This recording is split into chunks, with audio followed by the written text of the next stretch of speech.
What's going on, you guys? Paul here with Paul's Performance, and in today's video I have a little bit of a surprise. Not really, kind of sitting right here. I'm going to be introducing you guys to the single cab Shorty that I have. This is my other truck, and as far as the channel goes, it has been neglected. You guys haven't seen very much, seen a couple little glimpses. I've said a couple words about her, but she's been heavily neglected. Now that it's warm outside, I'm allowing her to come out of the shop, see the sunlight a little bit. Yeah, I need to get an oil change done on it.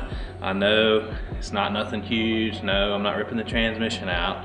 Like I said, it's a start. You guys got to get introduced somehow. So today I'm just going to go through an oil change. Pretty simple task, but I'm going to show you a little bit under the hood and kind of some of the stuff that I have done, because it's a lot going on. It's still a normal oil change though. I am going to give you a little walk around, a little bit more in depth on what we got going on under the hood and just all around on the truck. So let's get under the hood.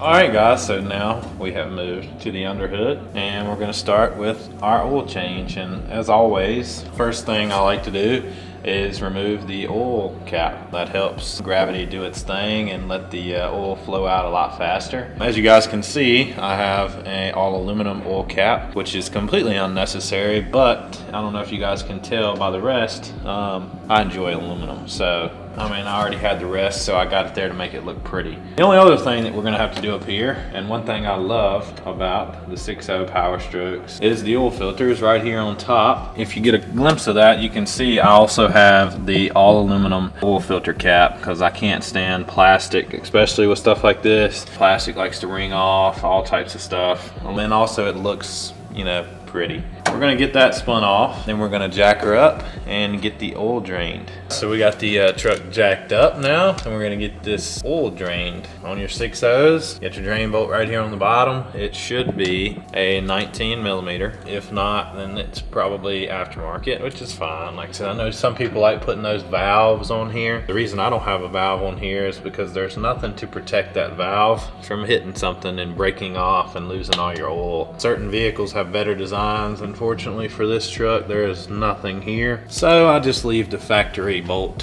which is very low profile. Like I said, as you can see, I have it painted up in a Ford blue. Please do not pay any mind to the transmission back here. She is doing fine. She is original. I have not built the transmission. That is the final step in this build, but she just refuses to die. I'm surprised she's still here, but it's just how Fords are. They just keep on keeping on. We're gonna get this one broke loose and get all 15 quarts of this oil drained out of here. Hopefully it will not hit something and squirt into my eyes. Ah, yes. If you own a diesel, you know that's always gonna come out black. This is the second oil change this truck's had since I've rebuilt the engine. The first one was the break-in, which was at, I think I did it like 200 miles, and this one has about maybe 1,000 miles on it. So I wanted to do it way before $5,000. Now after this oil change, it'll be getting 5,000 intervals, or I might do 3. I'm not sure yet. We got the truck dropped back down, we got all the oil out of it, and before we start dumping oil in, we're gonna change the oil filter, which is located right here on top of the engine, very conveniently. Once you spin it off, it just pulls out of there, and there's your filter. If you buy Napa filters or any sort of off-brand filter that's not Ford and you don't have the Ford cap, this might come as one assembly, and the way you can tell is you see the height of this cap right here. The Napa filters are usually like double that height. If you have that filter, throw it in the garbage. That's where it belongs. And go get you a Ford cap or an aluminum cap or something like that. I'd prefer the aluminum ones, but go get you a Ford cap and a Ford filter. That's the way to go. I know, like I said, if you go to Napa and you get those, they might be convenient, whatever, but don't use those. Just don't make that a habit.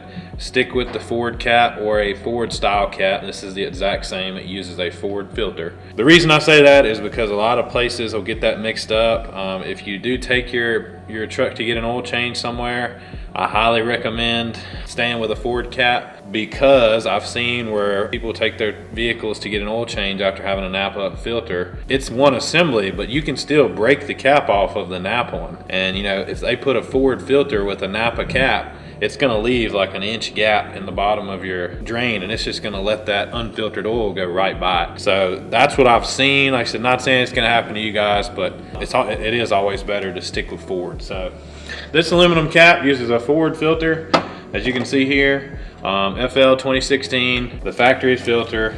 It's really not that expensive to stick with the factory stuff. And all this does is it pops out. It's got this little thing in the top and the cap holds it in there. We're gonna get this new filter installed just like that, and we're gonna change out this O-ring, lubricate the O-ring before you put it back on, and then just spin her back on there. So we're gonna get that done and then we'll be back. So we got the oil filter installed with that new filter, and now we're gonna fill her up with 15 fresh quarts of 15 W40. I'm not actually using Rotella oil. I know that's what this jug says, and that's actually what I'm pouring into the funnel here.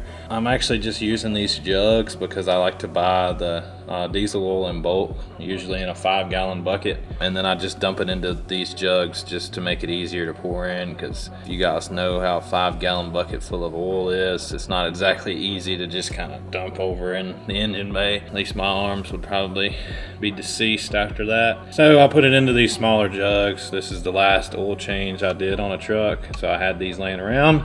I prefer to use Motorcraft oil if you can find it. It's very hard to find, but I've never had any trouble out of it. Nothing wrong with Rotella. I know a lot of people use Rotella, and like I said, I put it in trucks too. When it comes to the Fords, I like to stick to Motorcraft. The one good thing about 1540 is it's all gonna be SAE. You probably won't find a synthetic 1540. I know in cars you have a lot of synthetic blends, synthetics, it's SAE, but diesel oil is every single one you're going to find is going to be SAE. Motorcraft's SAE. Rotella is going to be mostly SAE.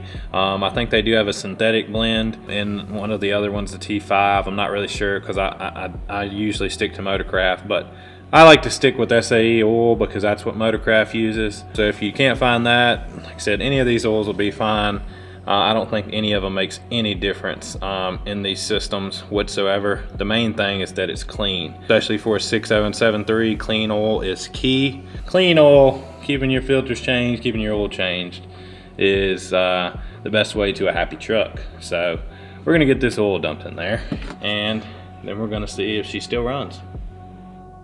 All right, guys, so we got the oil change complete, and as you can see, the truck is still alive. It still runs. It didn't just explode into flame. So it looks like we did a good job on that oil change. And like I said, I know this wasn't the video I guess some of you were hoping for. This was the introduction, and like I said, the truck is now out of the shop for the winter, coming into the warm weather. So you guys will definitely be seeing a lot more of the old Shorty here. So like I said, don't worry, more videos will be coming. I'll definitely be doing videos getting more in depth of everything I got done. Maybe show you guys some pictures of where it come from, because I know it might look pretty now, but trust me, this truck has come a long way. This was definitely built, not bought. I know a lot of people say that, you guys out there who throw a set of mud tires on your truck, and you call it built, not bought. But unfortunately for this truck, that's not the case. This truck has made an extreme transformation. And like I said, I'll show you guys that in further videos. But hope you guys enjoyed the video. As always, like and subscribe, and see you guys next time.